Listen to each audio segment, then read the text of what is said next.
আসসালামু আলাইকুম। আমি আলমগীর হোসেন, জর্ডান প্রবাসী। আপনাদের কাছে একটা বিষয় আমি শেয়ার করি।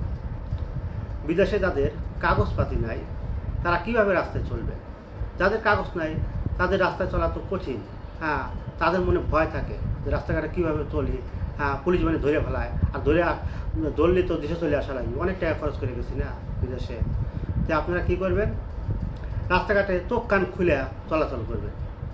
যদি আপনার সামনে পুলিশ পড়ে যায়, আপনি যদি ডাকে পুলিশ যে সাদিক তার মানে কি আপনি ডাকতেছে, তখন আপনি দাঁড়াবেন। দাঁড়ানোর পরে আপনার কাছে পুলিশ চলে আসবে। চলে আসার পরে আপনি বলবেন সাদিক আতি হাওয়াইয়া, মানে আপনার কাছে আপনার বৈধ কাগজপত্র চাইতেছে। তখন আপনি কি বলবেন?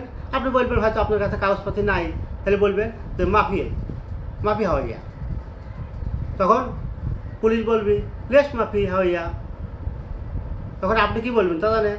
যে কপিল মা আতি হাওয়াইয়া, মানে আপনার যে কপিল, আপনার যে মুদির, আপনার যে বিদেশে আপনার যার বৈধ কাগজপত্র, যার বিষয়ে গেছেন, সে আপনার কাগজপত্রটা দেয় নাই কে, সেই জন্য আপনি অবৈধ হয়ে গেছেন।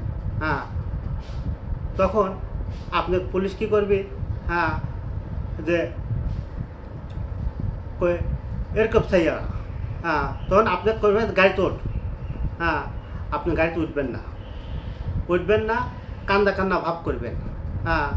আর বলবেন কি আনা মিসকিন, মানে আমি গরিব মানুষ, আমাকে ছেড়ে দে। দেখবেন যে আল্লাহ রহমত আপনাকে ছেড়ে দিবে। আর যদি আপনার কাছে যদি কোনো মানি ব্যাগ থাকে, টাকা পয়সা থাকে, আপনার টাকা পয়সা পুলিশকে অফার করবেন না। আর পুলিশ যদি, অনেক পুলিশ আছে যে মানি ব্যাগ চায়, বা হয়তো মানি ব্যাগ দেখে যে কোন কাগজপাতি আছে কিনা, কী কাগজপাতি আছে। তখন যদি কোনো টাকা পয়সা থাকে, যদি টাকা পয়সা নিয়ে ছেড়ে দেয়, তাহলে আপনি চলে আসবেন। কিন্তু অফার করবেন না টাকা পয়সা। দেখবেন আপনি এভাবে থেকে যেতে পারবেন, কোনো আপনার সমস্যা হবে না আল্লাহর রহমতে।